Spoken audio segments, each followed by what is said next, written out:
Hello and good morning friends, welcome to the CEC-UGC live lecture. Dear friends, today in this session we would be talking on workforce diversity and organization behavior. And for this discussion we have once again with us in our studios the most dynamic professor, Dr. Namita Rajput. Dr. Namita Rajput is principal in Sri Aurobindo Evening College, University of Delhi. Dr. Rajput has authored numerous books. Number of articles are to her credit both at national and international level. She has participated in various conferences, seminars worldwide. So let's welcome our guest, Dr. Namita Rajput, and let's try to grab maximum knowledge through her experience. Hello ma'am, welcome to Daily Set Lecture. So good morning friends. Today we have a very interesting topic called workforce diversity and organization behavior. As we are living in a contemporary world, the boundaries are shrinking. There are no geographical boundaries left because of the globalization, liberalization and privatization. So nowadays we have people from every nook and corner of the world and they are working as a part and parcel of our workforce. So it is bound to happen that we have at a certain point of time consensus on some issues and we have diverse choices in terms of decision making, because every one of us has our own tale, our own upbringing, and we have our own opinion and culture. So we are all influenced by the culture in which we are born, the life which we are leading, our childhood and our upbringing. So as a matter of fact, no religion, no culture, no country is bad. Every country has its own way of thinking, their opinion, their mindsets, their culture, their background. So on the basis of which they are brought up, they are having their own mindsets, they apply their own experience, their own life journey to take the important decision making. So now take this consideration in terms of the organization behavior. So when you talk about the organization behavior and we are having so many people, so many diversity, so much of diversity in the workforce, so ultimately we have to come on to certain conclusions, which is a very difficult task. So there is a big question mark whether the diversity is good or bad, whether the diversity is making business sense or not. So whether we should celebrate the diversity, respect the people, or we should take the prime voice of the country in which the multinational is operating. For example, we have the Indian companies in which we have number of people from Japan, from America, from Korea, etc. So it's not that when you're taking a decision making, so importance should be given to the Indians because they are operating in India. So diversity has its own plus, it has its own minus. So most important thing which we have to think about diversity is that we have to make solutions to the business problems. We have to talk to each other who are a group of the workforce. We cannot ignore anyone's voice. We have to hear every diversity, inch of diversity in our organization. Now diversity can happen in any way. It could be race, it could be religion, it could be the ethnic culture, it could be anything for that matter. So we'll take these insights in detail as and when we progress in our lecture. So in this backdrop, let us start with the concept called diversity. So let us have a look on this. What exactly is diversity? Now the definition of diversity, the concept of diversity encompasses acceptance and respect. It means understanding that each individual is unique and recognizing our individual differences. So as we have seen in this kind of a definition that basically the diversity means that we have to accept the people, we have to respect the people because of the difference in their culture, because of difference in their opinion, etc. And it means, it does not mean that we are coming from each and every group. Every individual is diverse from each other. And in that cases, we have to recognize the individual differences. For example, we are Indians, 4 of Indians working together in a workforce. So all 4 of Indians will have their own opinions. It's not that the American, Korean, Japanese will have their own opinion. It's also the Indians also which we are having in a workforce will have their own opinion. So when you talk about the diversity at large, diversity means that there is a single individual of its own kind. That means we are talking about, when we are talking about diversity, we are talking about individual differences, etc. Now coming on to diversity concept. The concept of diversity is based on individual acceptance and respect. It is an understanding that individuals are unique and different. And when you talk about the cultural diversity acknowledges that existence of both broad cultural groups within the Indian culture. The cultural diversity has been a part of the Indian history, and through it, the India culture is constantly developing. So we have talked about here the concept of diversity, and again when you talk about the concept of diversity, we talked about the individual differences. Now of course every individual is unique, every individual is different, and of course the major diversity comes from the birth, right? Because it acknowledges that we are from a different cultural background, we are from a different cultural groups, so we are bound to have our own opinions. According to one culture, calling an individual by name at the age of 65 is their culture, but example is not the same for India. When you start calling the name at the age of 65 of any individual, this is considered and tantamounts to a disrespect. So basically when you talk about diversity, it always comes from the cultural groups, from the birth in which we are taking place, the country in which we are born. So diversity is defined as all the characteristics and experiences that define each one of us as individual. A common misconception about diversity is that it only pertains to certain persons or groups, when in fact exactly the opposite is true. Diversity can include race, ethnicity, gender, age, religion, disability, and sexual orientation. A diverse workplace aims to create an inclusive culture that values and uses the talents of its employees. So here when you concept of the diversity is explained, we have to talk here about the inclusive culture, because we are from a different culture, we are from a different background, and when we are working together in one organization, so we must respect each other, we must give due importance to each other, and we must recognize and celebrate diversity. And for that matter, we have to actually take care of the talents of all individuals and tap the advantages of different cultures together. Now, workforce diversity means that the organizations are becoming heterogeneous mix of all the people in the team of gender, age, ethnicity, and the sexual orientation. One of the major challenges facing manager in 21st century will be coordinating the work efforts of diverse organizational members in accomplishing the organizational goals. Now, coming on to what is understanding of diversity. Diversity is more than just tolerating the differences. It is respecting, appreciating, and understanding the varying characteristics of individuals. So here in this definition, we are talking about three aspects. That one, we have to tolerate the differences of each other when you are working in an organization group, or when you are working as a one team, or when you are a part and parcel of the workforce of any organization for that matter. Number two, you should appreciate each other. It's not that something which is not good in your culture is also not good. Maybe it is good for the others.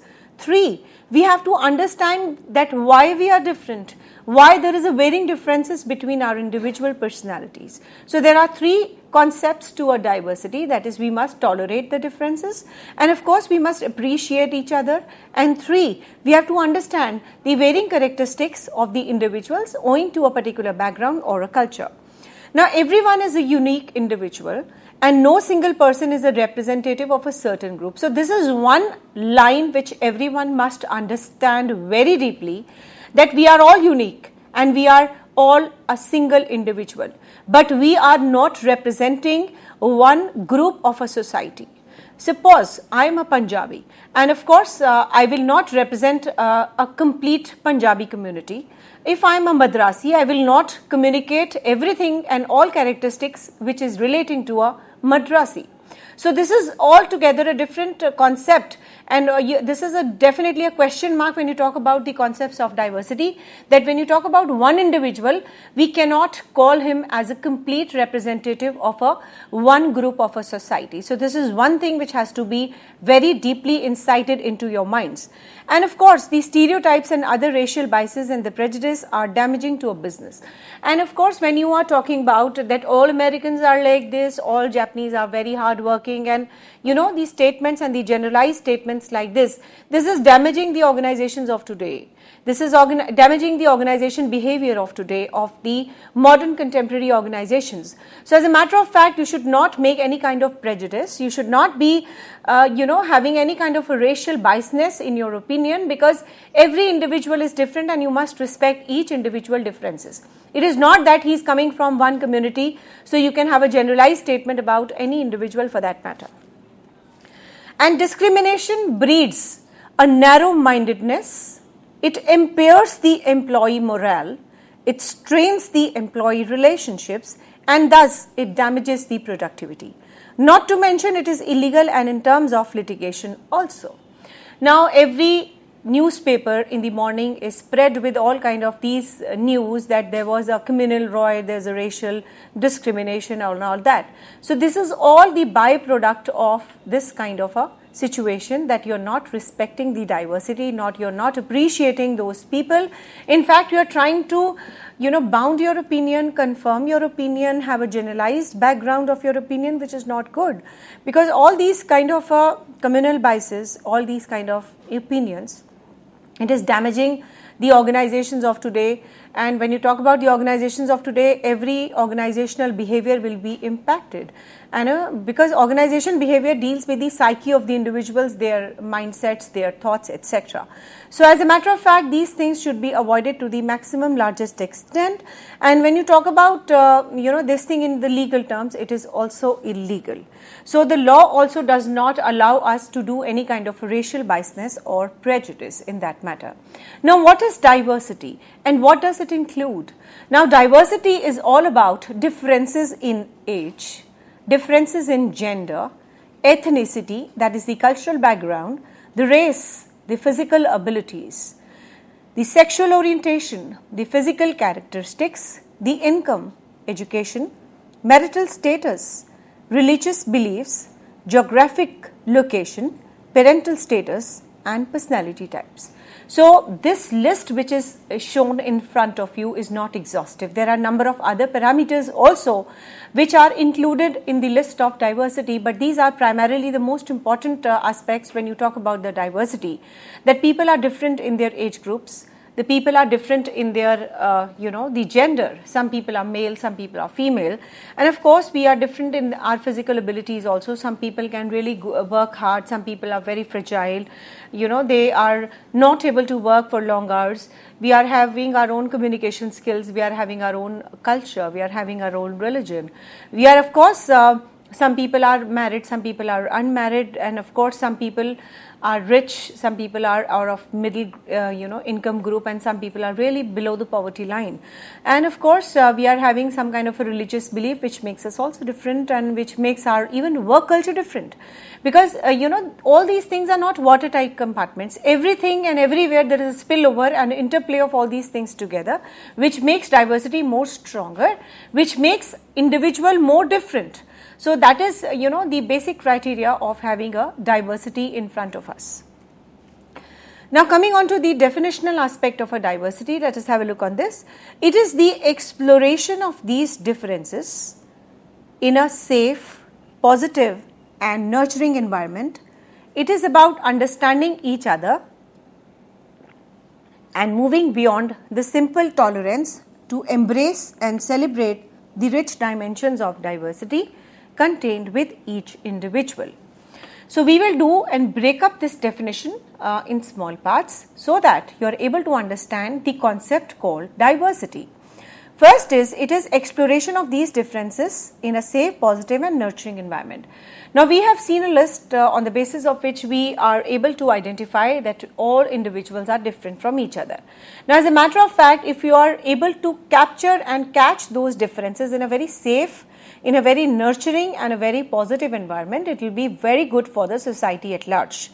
And of course, it is all about understanding each other and moving beyond a simple tolerance to embrace and celebrate the rich dimensions of diversity contained within each individual.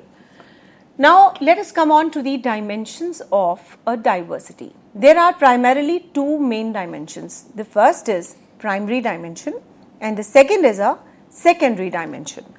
Now the primary dimension is all about, and it includes the inborn differences such as age, race, ethnicity, gender, physical ability, and sexual orientation. And the secondary dimensions will talk about the education, religion, beliefs, marital status, family background, and the work culture. Now, when you talk about the main dimensions of diversity, the first was primarily and the second is a secondary. You cannot do much about the primary dimensions because it is all related to your age, your ethnicity, your gender, your physical ability, etc. Because you are born with these, features. So, which makes you different from one another. But when you talk about the secondary dimensions, it is, you can always have a different work culture, you can always have a different orientation, you can have a, it's your wish to be getting married or not married. So, having a marital status is of course, and it is mainly of your own choice. And of course, the education level which you want to attain and the opportunities which you want to avail is again of your own choice only. So, this makes you again different. The people who have the opportunity to acquire the higher education will be different from those who are not able to have this kind of a higher education, so they will be different. The persons who are highly qualified will attain better positions in life, better positions in society, better positions in organizations of today, which makes them, miles apart, and they will be having a better life culture, better salary checks, etc. So, these are the majorly two dimensions of the diversity, the primary and the secondary. Now, we will do this workforce diversity in detail. When you talk about the workforce diversity, it is not that you are always talking about the differences. Here you talk about the similarities also. So, as a matter of fact, this is a myth that when you talk about the diversity, you are always talking about the differences. No, here we are talking about the similarities also. So, this definition which is here in front of you, the workforce is defined as a totality of the people working in an organization. The workforce diversity is defined by the Kreinater and Kenichi 2004 as the multitude of individual differences and similarities that exist among the people working in an organization. This definition is chosen because it underscores three important issues about managing the workforce diversity. 1. There are many dimensions or components of workforce diversity. 2. This implies that the workforce diversity pertains to everybody in the organization. It is not an issue of democratic or a demographic characteristic such as age, race or gender. 3. In other words, it pertains to the host of individual differences and similarities that make all the workers in the organization unique and different from others. So, here we have short talking about the diversity and the basis of having a diversity in the organization. Now, here it means that when you are managing a workforce diversity, it includes both, that is the differences also and the similarities also. And both of them have to be properly examined, determined and established.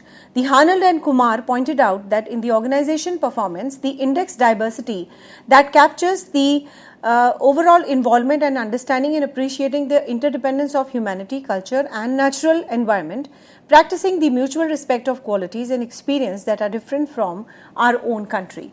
So, here we are talking about the culture, here we are talking about the characteristics, here we are talking about the overall personality of an individual. So, what is the crux of this particular line? That diversity means not only the differences, it also talks about the similarities of the individuals, which must have to be understood in depth. So, when you talk about the diversity, it means the differences also have to be caught and these similarities also have to be caught, because you have to then strategize to work upon the differences and you also have to strategize to come up to the similarities, because on similarities of the issues you do not have to work much.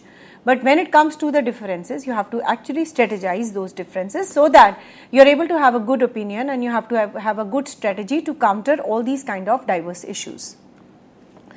Now, why it is important to understand diversity? Diversity is more than just tolerating the differences. It is respecting, appreciating, understanding the varying characteristics of individuals. Everyone is unique and no single person is a representative of a certain group. Stereotypes and other racial biasness, prejudice are damaging to a business. So, here we have again recapitulated what we have done before. That overall, when you talk about diversity, 1, you have to appreciate, Number 2, you have to understand that why the differences are there. And 3, you must understand that everyone is unique individual. Number 4, that every individual is not a complete representative of a society group at large. And of course, you should not be coming on to all those kind of stereotype and the racial biasnesses, because they are nothing more than the damaging factor of the organizations of today. So, a body of individuals born in approximately at the same time, they are called as generations. Now, when you talk about the differences and diversity, this is one type of a diversity which gives a clear cut in introduction to the organizations, that if the generational diversity is not managed, it is very, very damaging for the organization. Now, as a matter of fact, if you see the multinationals of today, almost 4 generations are working together. The first is the veterans or the baby boomers who are above more than 65 years of age, or they have already been retired for the organization and they are working as a consultant. So, these veterans and these baby boomers, they are hired or they became or remain in the organization because of the experience they had. So, they are obviously, nobody can gain that kind of experience which they have. So, we have to hire them because of what they have learned over the thicks and thins of the organization and because of their age and experiences. So, we take them because we want to take the advantage of that factor which nobody else has in that organization. Then we have Gen X and Gen Y. The Generation X is like the people who are about 45 to 55 years of age. So, in that case, these are the people who are actually a part and parcel of the organizations of today, and they are learning the experiences. They are also tax savvy and they have a particular loyalties towards their employers, and of course they do not want to swing from one job to another job because they have a family to feed, they have a family responsibility. So, they have their own work culture, they have their own connotations, they have their own limitations, and as a matter of fact, they are the most stable workforce in the organization. And when you talk about the Gen Y is the recent organization which are the blood and the lifeline of the modern corporate organizations. So, they are actually putting their maximum efforts and they are very, very opportunist in their nature. Their work culture is very different. They can work in their organizations, they can work in their office, they can work at their home, they can change the home into office. That is because they want to have this kind of a practice, because they cannot accept the complete the life in which there is only work. They want to give due importance to the socializing also. They want to party also, they want to go out also. So, this makes the organizations very different and very difficult to manage, because here we are talking about so many generations working together. Every generation feels that they are the best. So, these generational cohorts or the generational opinions make it different, that is the one generation from another. And of course, when you talk about the millennium managers of today, they are so difficult, for them it is so difficult to manage because they are having so many generations working together. They have their own expectation level, they have their own motivational levels, they have their own attitudes, and they have their own behaviors. So, understanding of these generational differences is the heart of this managing of generational diversity. Now, as we have talked about the traditional and the veterans who are born between 1922 to 1945, the baby boomers who are born from 1946 to 1964, Gen X who are born from 1965 to 1982, and the millennium, that is the Generation Y, they are born from 83 to 97. And the persons who are not who are born after 1997, they are Gen Z. So, Gen Z we are not counting here because they are still studying and they are still students. So they will not matter for the organization behavior as such. So, managing all these 4 generations together is a very, very difficult and a very challenging job for the organization's managers, that is the millennium managers of today.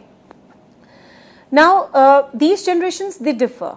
And of course, the organization behavior will be affected accordingly. So, when you talk about the organization behavior and diverse workforce, they are very close knit and they have to be worked together, they have to be strategized together, because we are all human beings, we are all from a different generation, from a different background, from a different religion, from different age groups, from different genders. So, it has to be baked as one shake. and so that all the instruments are working and moving together, but we have to put them together so that we have a symphony and we have a soft music and we have a sweet music in front of you. So you have to basically understand that how these generations are different from one another. That is on the premise of preferred leadership approach, on the basis of communication styles, on the basis of the motivational buttons, how they react and interact with others, what is the preferred approach to feedback, how is the view towards the company, the work versus professional life, the desired rewards, the financial behaviors, and the relationship with the technology and the expectations. So as a matter of fact, when you have to study the organization behavior, you must understand all these factors because they are coming from different generations together, and as a matter of fact, everyone will have its own opinion and will have its own premise and will have its own differences. Now, another difference or a diversity and a relationship with the organization behavior is women at workplace. Now, nowadays, the people have a different opinion about it, and in the yesteryears we have a different opinion about it. The women was supposed to be having and leading a very stereotype role in the Indian society, so she was not coming out of the organizations, she was not coming to the organization, she was confined to the four walls of the house, because she was supposed to be a caretaker of the house. She was supposed to be a woman who is confined to the four walls only. But now, as in when the society is progressing, the education is moving, the economic independence is coming, so women are also coming on and joining the workforce, and they are coming also as a women leadership in the organizations of today. And the most landmark example in this case is Norway. In Norway, about 50% of the workforce is women, and they are showing tremendous and high rate of profits, because it's a proven fact, and we have so many empirical evidences to this effect, that the women who are a part and parcel of the workforce at large, they experience very huge profits, because the women has a multifaceted role to play. She has a tremendous good foresightedness at her credits, and she can be a multitasker. So all these things are maybe present in males, but they are if you talk about the comparative basis, the women has a superior position in this case. So there is a people who are coming to the organizations, the men and women, because they want to have a dual income. So this also makes the job of the people even more difficult in this regard. So overall, if you understand the generational diversity, we have more effective communication, we are having less misunderstandings, and of course we are having increased recruitment and employee retention, because more effective motivational methods are adopted, better formed expectations are there, and increased productivity and teamwork is there. So we must understand as a millennium manager these generational differences. When you talk about the generational differences and even the gender differences, the cultural differences, they have to be baked in the culture. They have to be very nicely studied in depth, so that the organization behavior is affected positively.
Now, when you talk about the diversity again has to be baked in the organization culture. It has to be nicely managed. It has to be properly strategized. Now, let us do some history of diversity at workplace. Now, as a matter of fact, there is a diversity in the workplace, and the people who are of the minorities, their interests are marred. They are not being heard. Their voice is not being heard. So, there is history behind it, that how it was tackled and what were the laws which were passed, so that there is a less problem in terms of managing the diversity. So, these mandates eliminated the formal policies that discriminated against the certain classes of workers and raised the cost to the organizations that failed to implement the fair employment practices. These laws remain as a part of the legal responsibilities under which the organizations abide by today. Although many organizations became more diverse, there are still organizations inhospitable to certain classes of workers and were slow to change. In order to foster the development of more diverse organization cultures, the companies began to offer training programs aimed at valuing diversity. And of course, there has to be a lot of inputs which has to be taken to manage the diversity at large.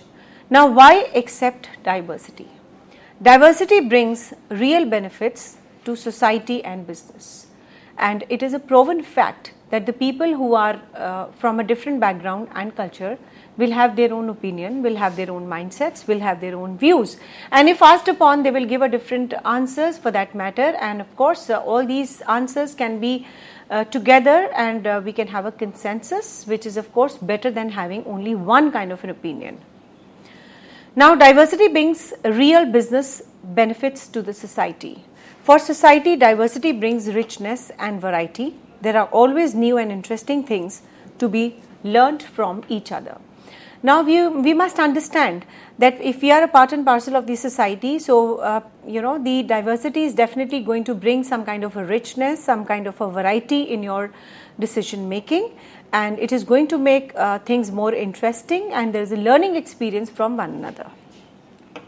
Now, diversity brings real benefits to business. For a business, employing a diverse workforce enables it to use a wider range of talents and skills. These leads to creativity and innovation. The business needs to mirror the communities and cultures they work in so that they can understand and anticipate the diverse needs of their customers also. So, diversity brings real benefits to the business. So, in order to get the best from the staff and meet the varying needs of the diverse customers, it is very important for a business to manage diversity in a very positive way. They need to recognize, respect and value the people differences. Only then it is going to benefit the organizations of today. If you are disrespecting the people, if you are swaying away their opinion, if you are not giving a due importance to them, or if their voices are not being heard, then everything is multiplied by zero, and there would be no enduring benefit in this regard. Now, diversity brings real benefits to business. How? Let us have a look on this. People are an organization's number one asset. So, administration should do that. They can keep valuable skills and talents. A mix of the people with different talents, skills and perspectives. It allows creativity and innovation to develop. Organizations need to appeal to the widest possible number of people to fullest its recruitment needs and attract the skills it requires. The organizations needs to able to manage a labor force that is becoming increasingly diverse. Creating a culture of inclusion is essential to build a sustainable business for future. Employees who feel valued and respected are more likely to be highly motivated and committed to the organization. This means that they are more likely to perform better than and making a bigger contribution. So here we are able to infer that if we are able to give due importance to the people from different backgrounds and the culture, they will feel motivated, and the motivated workforce can do wonders. He can actually be a good contributor towards the production, enhance the productivity, etc. And of course, you can tap the complete, the talent, which is very useful asset for the organization.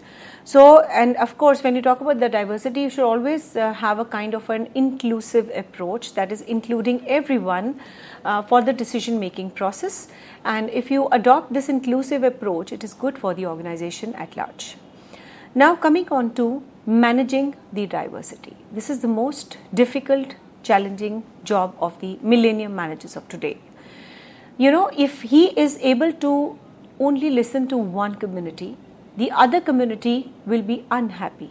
And there's a saying that an individual cannot make everyone happy.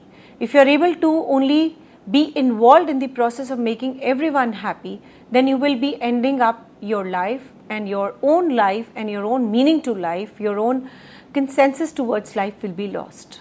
So managing diversity is a very strategic thing. So let us have a look on this. The organization is diverse by default, and now it must deal with it. Effectively managing diversity can prove organizational effectiveness. When the managers commit to diversity, it legitimizes diversity efforts of others. Promoting a non-discriminatory workforce environment, the research suggests slight differences in treatment can accumulate and result in major disparities over time. The top management commitment, rewards for the support of diversity are very critical ingredients for the success of diversity and management initiatives. Managing diversity effectively makes good business sense. What a diversity of employee provides? It provides a variety of viewpoints and approaches to problem. Opportunities can improve the managerial decision making. Diverse employees can provide a wider range of creative ideas. Diverse employees are more attuned to the needs of diverse customers. Diversity can increase the retention of a valued organization members. Diversity is required by the other firms also. So here we are talking about managing the diversity and making business sense. So when we are, taking a diversity at the center or the nucleus of the organization, what kind of benefits are provided in this case? Number one is that when you are able to take a decision making, you will have a diverse opinion of all the people who are working in the organization. This is very, very good, because having a diverse opinion towards a problem, automatically solves a problem. And of course, now we are working in a globalized, liberalized and a privatized world. So the customers of today are very, very different. They are very intelligent and they want choices. So a globalized structure of the workforce also helps in giving a direct benefits to those diverse international customers and catering to their needs. So which is again a very important aspect of diversity. And of course, this can increase the retention of the valued organizational members, because people are very happy, people are very motivated, and they are working in a very different aspects, and their voices are being heard, and of course it makes business sense. Now, diversity biasness, assumptions of superiority. When you're talking about a diversity at workplace, so there are certain diverse biased opinion about the diversity, which is definitely a very dangerous sign for the organization. That, for example, 5 cultures and 5 countries are working together in a workforce. Every country will have this myth that I am the best, I am the superior, the other one is inferior. So this is a complete myth and a biasness which should be avoided to the best possible extent, that I am better than you. In fact, you should always have this kind of opinion that you are equal and we are all equal. The second is the assumption of correctness. This is the way it should be. So again, when you are trying to correct, that means you are always trying to undermine the other person. So this also has to be avoided. But yes, if you want to keep your words, have a debate, have a discussion, but always do not have this kind of an attitude that you are correct always and you are superior to the others. And next is your assumptions of universality. We are all same and everybody is just like me. So this assumption of universality is very important, and which actually works in the diversity. Now, what are the challenges of workforce diversity? We will do this in detail now. The challenge lies in a continuous improvement of the integration and social acceptance of people from different backgrounds. Our differing human characteristics influence the way we think, the way we act, the way we interact, and the way we make choices. Often, these differences interfere with our ability to support, trust and respect each other, and thus to effectively function together. You should be avoiding the biasness, that is similar to me effect, social status effect, the salience effect. So let us do this in detail. The similar to me effect. It perceives others who are similar to ourselves more positively than we perceive people who are different. Then we have a social status effect. The perception or the perceiving individuals with high cost social status more positively than those with the low social status. Then we have a salience effect.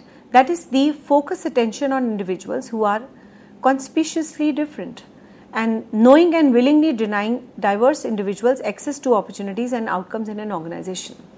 So, you should be avoiding any kind of biasness that the people who are from a low strata will not be given any kind of importance. So, you should be avoiding all these biasness if you want to take up these kind of programs at large. Now, as a matter of fact, the managing of diversity is most challenging and the most important task of the organizations of today. For that matter, you should be having diverse awareness programs. So attending these kind of programs, even arranging these kind of programs is most important. That is, it provides the members with accurate information about the diversity. It uncovers the personal biasness and the stereotypes. It assesses the personal beliefs, attitudes and the values and the learning about other viewpoints. It develops an atmosphere in which people feel free to share their differing perspectives, and it also improves the understanding of others who are different. So, this diversity awareness programs have to be arranged at every small interval of time, so that the people who are joining the workforce must understand that we have to take care of the diversity is a very sensitive issue and it has to be nicely tackled, and if ignored can be very disastrous for the organizations at large. Now, there is an important points which you have to keep in mind, that is empower the employees to challenge the discriminatory behavior, actions and remarks. The reward employees for effectively managing the diversity. It should provide training, utilization, a multi-pronged ongoing approach, encourage mentoring of diverse employees. So here, if you want to make the managing of diversity a success, you have to keep certain points in mind.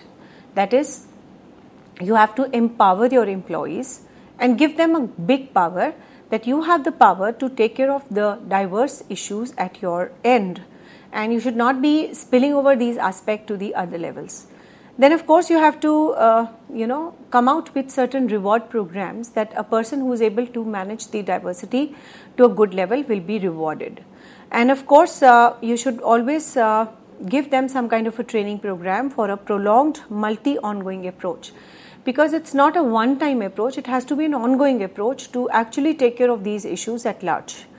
And you have to encourage the mentoring of diverse employees, and you have to keep telling them, you have to keep adding to their profiles, you have to keep asking them that yes, they are also a part of us, they are little different. If we come on to this opinion that the people around us are different, majorly 90% of the problem will be solved. It's not that we are coming on with this opinion that they are wrong or they need correction. You just have to be this thing that they are different. So if you are having this kind of a difference approach, so you will try to resolve in a very positive manner, rather than having a corrective attitude or having a very different attitude in which you are trying to show that your community is superior to their community. So, having all these diverse biasness has to be completely avoided to the maximum possible extent to make managing diversity at workplace a success. Now, as a matter of fact, there is a concept called multiculturalism. Just look at this slide. There are so many hands of different colors which are joining hands together, and this joining hands together is for making the organization a success, to achieve the organizational objectives at large. So multiculturalism is the need of today and is the reality of today. As a matter of fact, we should always celebrate the diversity, we should welcome the differences of the people, we should always try to uncover their differences and try to be a part of it and try to reason out that why they are different. There must be some kind of a reason behind it. Maybe their birth, their culture, the background, their overall life journey, which is different from each other.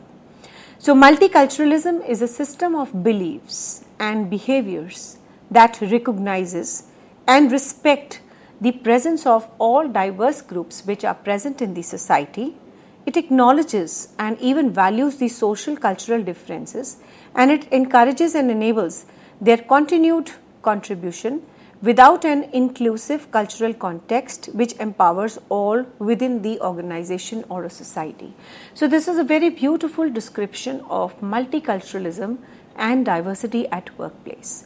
And here is a message also which is inferred from this particular definition, that we should try and recognize each other, we should try and respect each other, we should try and uncover our limitations and try to solve and resolve the issues.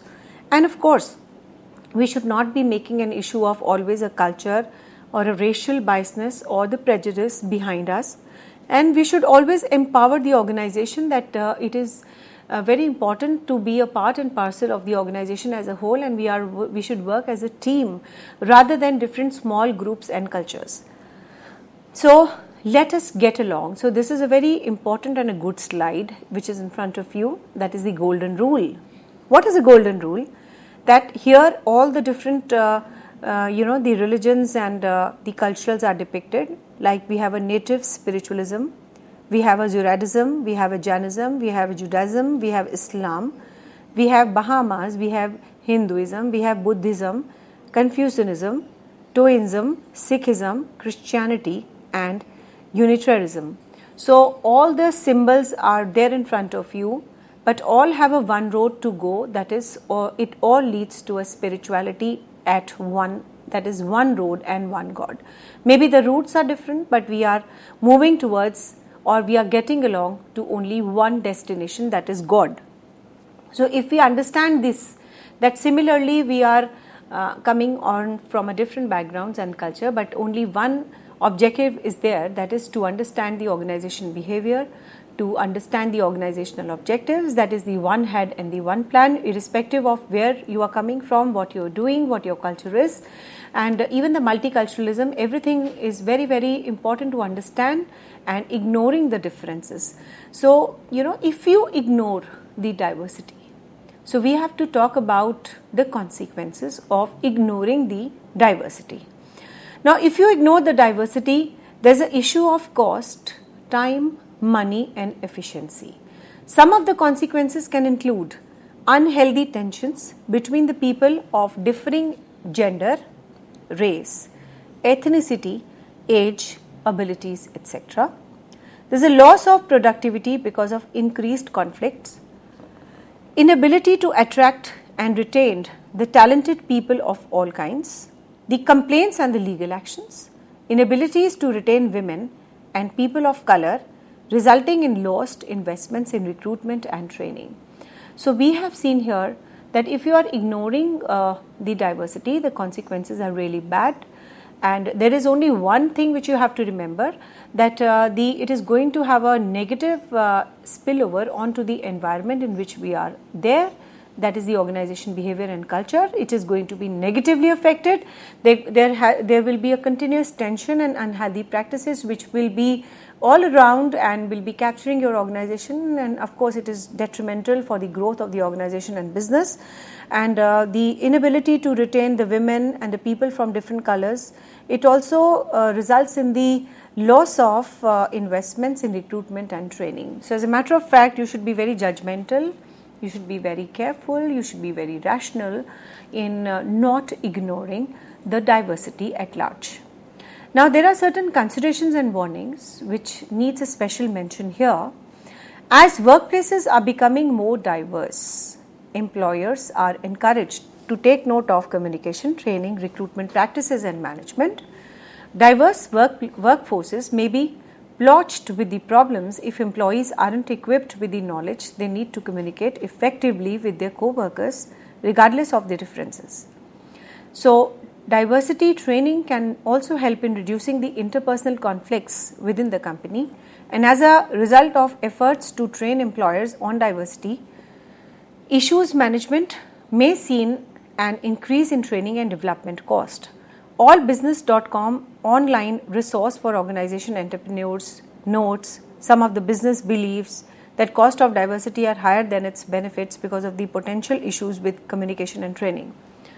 So here there is a special mention of certain considerations and warning that we should be able to understand each other, uncover the differences, try to resolve them, and as a matter of fact, the employers must be encouraged to have a clear-cut communication policy of all the people together in one go, in one camp. If they are able to communicate certain things, there should be very explicit policy in this regard, so that the interpersonal conflicts are not in the play at that time, because they know what to talk, what not to talk. And of course, certain training camps which has a power of reducing the interpersonal conflicts should be implemented to the maximum possible extent. Certain interpersonal conflicts can also be resolved if a great care is taken in terms of their training and in terms of their development cost.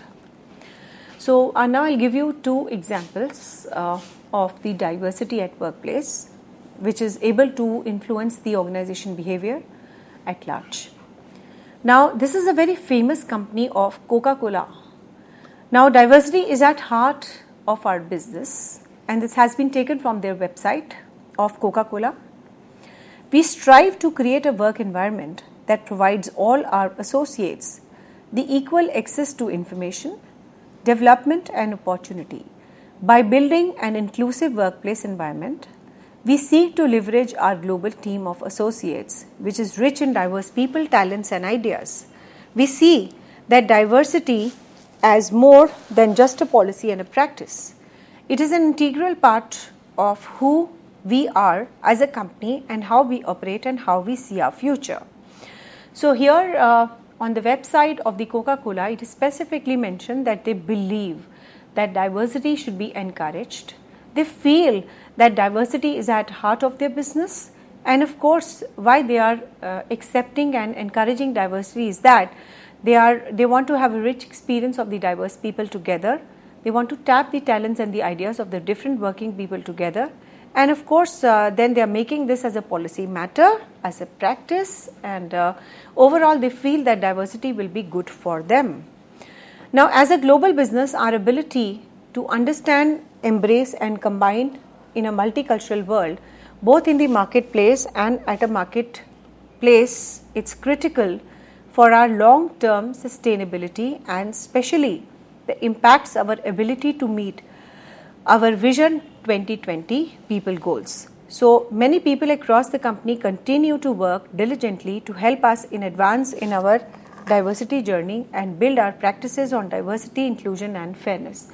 So here also they have shown here that they are taking diversity in the core of the business. They feel that if the diversity is practiced, it is going to enhance their profitability, it is going to enhance the overall journey of the business, it is going to have a good impact, the reputational impact on the business also.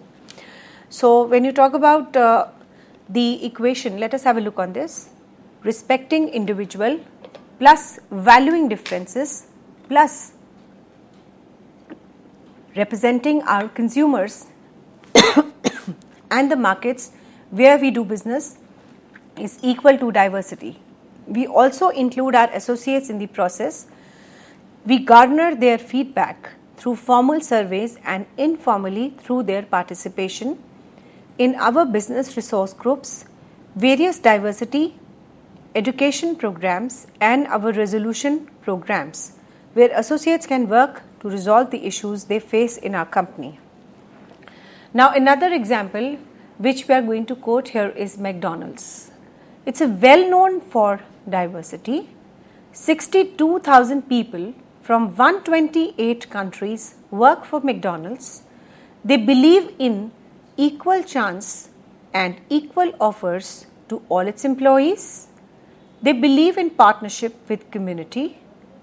Colleges all over Germany, the employee improve communication skills as well as IT knowledge. So this enables everyone in the diverse workforce to grow and climb up the corporate ladder. So we have seen here the success stories of two companies, that is the Coca-Cola and the McDonalds, which have embraced the policy of diversity at the heart of the business. They are working so much on diversity, on introducing the diversity at all levels, at the core decision making process, at the strategic making policy levels, and every small level diversity is practiced. So when diversity is practiced, it is going to make a business sense. So this is what is shown in the global examples, that the corporate, if you want to climb up the corporate and be a market penetrating leader, in that case you have to practice the diversity to the maximum possible extent, and if diversity is not practiced, it is ignored, it is going to have a disastrous impact on the companies. So finally we have a conclusion in this regard, that is, a diverse workforce is a reflection of a changing world and the marketplace, and we cannot avoid the diversity. We have to practice, we have to put it at the nucleus, we have to put it at the center of the corporate. The diverse work teams bring high value to the organizations. Respecting individual differences will benefit the workplace by creating a competitive edge and increasing the work productivity at large. Diversity management believes associates by creating a fair and a safe environment where everyone has access to opportunities and the challenges. Management tools in a diverse workforce should be used to educate everyone about diversity and its issues, including the laws and regulations. Most workplaces are made up of diverse cultures, so organizations need to learn how to adapt to be successful. So we have talked about in detail the organization behavior and the diversity of the workforce, how it has to be managed, how the individual differences have to be unveiled, they have to be uncovered, how the strategies have to be built up, how the success stories give us this root example that we have to introduce the diversity at the workplace. It is going to make a business sense, it is going to enhance the productivity, the reputational aspect, and overall the corporate culture and the organization behavior will have a good impact because of the diversity. Thank you so much. With this note, thank you, ma'am. Thank you so very much. And dear friends, keep writing us, as your feedbacks are important for us. Do write to us at info.cc@nic.in. The lecture is going to be uploaded on YouTube soon. Keep watching us, keep writing us. We would be meeting again soon. Till then, take care. Goodbye. Thank you, ma'am. Thank you once again.